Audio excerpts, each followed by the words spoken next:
बिस्मिल्लाहिर्रहमानिर्रहीम। अस्सलाम वालेकुम एवरीवन, कैसे हैं आप? सब ठीक ठाक हैं? एक क्वेश्चन है बड़ा ज़्यादा इंपॉर्टेंट। बेटा आप स्टार्ट करो। कर दिया स्टार्ट? हैं?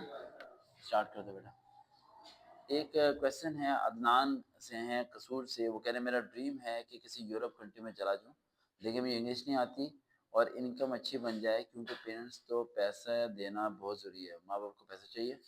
और इंजीनियरिंग की भी है, बीएस टेक्नोलॉजी में, ठीक है। और आइल्स जो है राइट, उनका कह रहे मेरे से पास नहीं होता।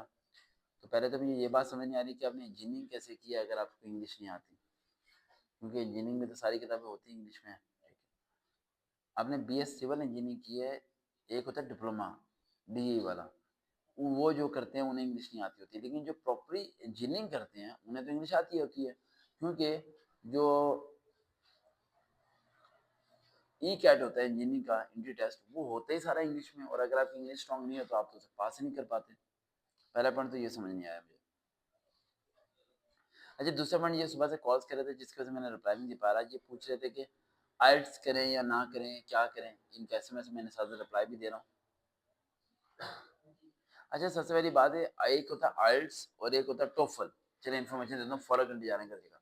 एक आइल्स होता है, एक टोफल होता है। टोफल जो सा होता है वो अमेरिका के लिए होता है, राइट, और कनाडा के लिए होता है। और जो आइल्स होता है ऑस्ट्रेलिया के लिए, या फिर आप बाकी कंट्रीज जो हैं, ऑस्ट्रेलिया लगा लें या डिफरेंट और कंट्रीज आप लगा लें, वहाँ पर अब जाने के लिए आइल्स आपका रिक्वायर्ड है। चाइना जो है उसमें आइल्स सबसे कम बैंड का इस्तेमाल हो जाता है, और आइल्स के बगैर भी बच्चे चले जाते हैं, लेकिन टोटल बैंड जो सा होता है आइल्स का वो 8 होता है। 8 में से मैक्सिमम बच्चे जो ले पाते हैं 4.5, 5 या 5.6 इतना ले पाते हैं, इससे ज़्यादा वो नहीं जा पाते। तो अगर आपने ऑस्ट्रेलिया वगैरह जाना है, उस कंट्रीज तक जाना है, तो फिर तो आपका 6+ होना चाहिए, राइट। लेकिन अगर आपने नॉर्मल सी कंट्रीज में जाना है, राइट, जहाँ पर स्टडी वगैरह फ्री और मसला नहीं है, तो फिर आपका 4.5 से ऊपर होना चाहिए।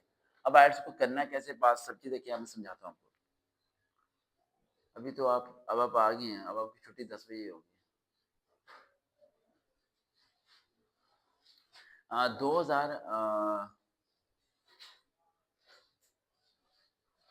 2010 या 2011 में मैं ऑस्ट्रेलिया जाने का सोच रहा था।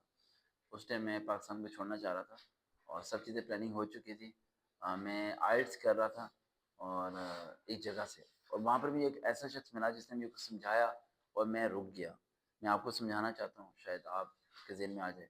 जब मैं वहाँ पर कर रहा था आइल्स, और आइल्स करने वाली टीचर हमारी बहुत अच्छी थी, और अल्लाह की तरफ से मुझे एक अच्छी टीचर मिल गई थी, जिसकी वजह से वो पाकिस्तानी नहीं थी, वो अंग्रेज़ी थी, ठीक है, और वो कैनेडियन थी, और उसकी इंग्लिश कैसे बात है, वहीं की वो प्रविश थी, तो उसकी फीस तो अच्छी खासी थी उसकी। 2011 में मेरे ख्याल से मैंने 20 दिन के लिए 18,000 रुपये पे किए थे, और 2011 में 18,000 20 दिन के लिए पे करना बहुत मुश्किल होता है। लेकिन मेरी वालदा हमेशा एक ही बात समझाती हैं कि महंगी चीज़ फ़ायदेमंद होती है, अच्छी चीज़ ले लिया करो, ज़िंदगी भर काम आती है। सस्ता रोए बार रोए, महंगा रोए एक बार ज़िम्मे रखा करो। तो क्वालिटी में कोई कॉम्प्रोमाइज़ ना किया करो। यहाँ जिस तरह आप लोग घिसे पिटे कंप्यूटर कोर्स कर रहे होते हो, 2500 का कंप्यूटर कोर्स कर लिया, 3000 का कंप्यूटर कोर्स कर लिया। वो 3000 के कंप्यूटर कोर्स में आपको टाइपिंग ही सिखाएगा, क्योंकि उस साईं को खुद भी नहीं कुछ आता होगा, ना आपको सिखाएगा। तो जिसके पास क्वालिटी होती है उसकी वैल्यू होती है, उसकी वर्थ होती है, खुद ब खुद ऑटोमेटिक उसकी वर्थ होती है। वो इस तरह नहीं आपको मिलेगा, फिर ढूँढना पड़ेगा। तो वो वहाँ पर एक अनजान बंदा मुझे मिला और उसने मुझे कहा कि आप कहाँ जा रहे हो? मैंने कहा ऑस्ट्रेलिया। तो मैंने कहा आप कहाँ पे हो? उसने कहा मैं स्वीडन जा रहा हूँ। तो मैंने कहा स्वीडन जा रहे हैं, आप कितने पैसे खर्च हो रहे हैं? तो उसने कहा मैं तो फ्री जा रहा हूँ। मैं बड़ा हैरान हुआ कि फ्री कैसे जा रहे हो? तो उसने कहा आपके उस टाइम मेरे ख्याल से हमारे जो खर्च हो रहे थे वो 22 से 23 लाख रुपए खर्च हो रहे थे, और 40 लाख रुपए जो है वो बैंक इंस्टॉलमेंट चाहिए होती थी। वो तो 40 लाख बैंक में नहीं भी है, तो आप बैंक वाले को 10,000 रुपए थे, वो 40 लाख की बैंक इंस्टॉलमेंट बना के आपको दे देगा, और 6 महीने साल तक आप उसे यूज कर सकते हो। आपके बैंक में पैसे हैं लेकिन आपके नहीं है, बैंक वाला आपको स्टेटमेंट बना के दे देगा। ये तो अब भी हो जाता है, राइट। तो मैंने कहा फ्री कैसे जा रहा? तो उसने कहा मैंने एमफिल किया और मैं पीएचडी के लिए मैंने फॉरेन कंट्री में अप्लाई किया, और जो पीएचडी के लिए अप्लाई करता है उसकी स्टडी फ्री होती है, उसे स्कॉलरशिप मिलता है, और बस उसने आने जाने का किराया देना है, बाकी उसका कोई खर्चा वगैरह नहीं है। जॉब उसकी अच्छी खासी पहले ही लग जाती है। तो ये बात जब बाद मैंने उससे सुनी तो उसने मुझे कहा कि अगर आप बाहर जाके कामयाब ना हो पाए फिर? तो मैंने कहा अगर मैं कामयाब ना हुआ तो मैं होऊंगा कामयाब इंशाल्लाह। उसने कहा नहीं, अगर नहीं हुआ तो फिर? मैंने कहा हो ही नहीं सकता, मैं तो मेहनत करूंगा। उसने कहा नहीं हुआ तो फिर? मैंने कहा नहीं हुआ तो वापस आ जाऊंगा। मैंने कहा, कहने लगा ये पैसे जो आप लेके जा रहे हो गाँव की जमीन वगैरह बेच के, ये कितनी मुश्किल से आपके बाबा ने कमाए होंगे या आपके दादा ने कमाए होंगे। जब आप हार जाओगे तो ये पैसे सारे ज़ाया हो जाएँगे। मैंने कहा ऐसी बात है। तो उसने कहा कि जाना है ना बाहर के मुल्क, तो बाप के पैसों से नहीं अपने पैसों से जाओ। ये वर्ड उसने मुझे बोला। देन उसी टाइम में आइल्स कंप्लीट हो चुका था। आप किसी भी बैंक से अप्लाई कर सकते हो, वैसे अस्करी बैंक सबसे बेस्ट है, ठीक है? आप आइल्स का गूगल पे ओपन करें तो हर 4 महीने के बाद टेस्ट आ रहा होता है और 1 साल में 3 बार ही टेस्ट होते हैं, ठीक है? और जो ग्रीन होगी लाइट वो अवेलेबल है, जो बाकी लाइट्स हैं वो फिल अप होती हैं। आप अपनी मर्ज़ी से डेट भी डिसाइड कर सकते हैं ये भी और 4 टेस्ट होते हैं, लिसनिंग होता है, स्पीकिंग होता है, राइटिंग होता है, सारे टेस्ट होते हैं। वो अलहदा वीडियो बना दूँगा कि टेस्ट कैसे पास करना है, क्या करना है, क्रॉस रीडिंग कैसे करते हैं, कैसे इंग्लिश के वर्ड्स को अंडरस्टैंड करना है। सबसे पहले लिसनिंग, वॉना वर्ड्स यानी स्पेसिफिक कुछ वर्ड्स होते हैं जिन्हें प्रोनाउंसिएशन आपको पता होनी चाहिए, लिसनिंग आपकी स्ट्रॉन्ग होनी चाहिए, ताकि आप उसे आसानी से कैप्चर कर सको। एम्बेसी का इंटरव्यू कैसे पास करना है, फॉरेन कंट्री जाने का तरीका क्या होता है, वो सब चीज़ें बात की बात है। पहले मैं आपको थोड़ा बता दूँ, तो मैंने उस चीज़ को स्किप किया और स्किप करके मैंने जो है स्टडी कंटिन्यू की कि मैं बाहर के मुल्क जाऊँगा फ्री। तो उसके बाद मैं चेंज हो गया माइंड तो मैं गया ही नहीं। लेकिन ज़िंदगी भर अगर आपने एमफिल एक अच्छे गवर्नमेंट सेक्टर से किया हुआ और हाई रेप्यूटेड रैंक के साथ यानी सीजीपी के साथ आपने पास किया हुआ, तो आप ज़िंदगी भर कभी भी फॉरेन कंट्री जाने का इरादा करते हो, तो आप स्कॉलरशिप अप्लाई करके पीएचडी करने के लिए किसी भी कंट्री जा सकते हो।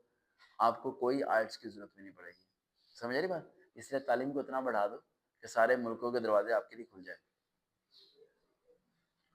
अब पॉइंट, अब आप आइल्स पास करना चाहते हैं और आपको इंग्लिश नहीं आती, आपको किसी इंस्टीट्यूट को जॉइन करना पड़ेगा, वहाँ प्रॉपर्ली तैयारी करनी पड़ेगी, फिर ही पास होगा वरना आप फेल हो जाएँगे। क्योंकि इसमें बड़ी टफ चीज़ें हैं, पहले लिसनिंग आपको आएगी, राइटिंग आएगी, रीडिंग आएगी, फिर जाके आप पास कर पाएँगे वरना पास नहीं कर पाएँगे, फेल हो जाएँगे आप, ठीक है? क्योंकि आइल्स को पास करने के लिए सबसे इम्पोर्टेंट चीज़ है अंडरस्टैंड करना। तो इसके लिए थोड़ी-सी मेहनत करो और एक बात कोई अच्छी ट्यूशन सेंटर ढूँढो।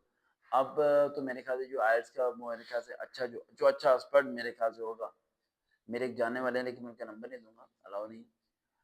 यानी जानने वाले तो नहीं है, दूर के हैं यानी मैंने कभी उन्हें देखा है पढ़ाते हुए आइल्स को, तो वो मेरे ख्याल से आइल्स का चार्ज करते हैं 1,30,000 या 1,40,000 1 महीने का, ठीक है? इतना वो चार्ज करते हैं पढ़ाने का। जिस तरह मेरे पास कुछ टीचर्स हैं, डॉक्टर्स हैं, वो एमडी कैट की तैयारी कराती हैं, वो 1 महीने का चार्ज करती हैं 2 से 3 लाख, एक बच्चे को, ठीक है? तो आप लोग ढूँढें, कोई एक्सपर्ट बंदा ढूँढें जो इसके बारे में एक्सपर्ट हो। मेरे पास आइल्स की तैयारी कराने का टाइम नहीं है, तो आप लोग ढूँढें, हो जाएगा। अगर आप कहोगे नहीं सर जी एक आइल्स की फ्री वीडियो बना दें जिससे हम फ्री तैयारी करके पास हो सकें, देन मैं एक वीडियो बना दूँगा आपके लिए। देखते हैं, चलो हम कभी दोबारा मुलाकात होगी। अल्लाह हाफ़िज़।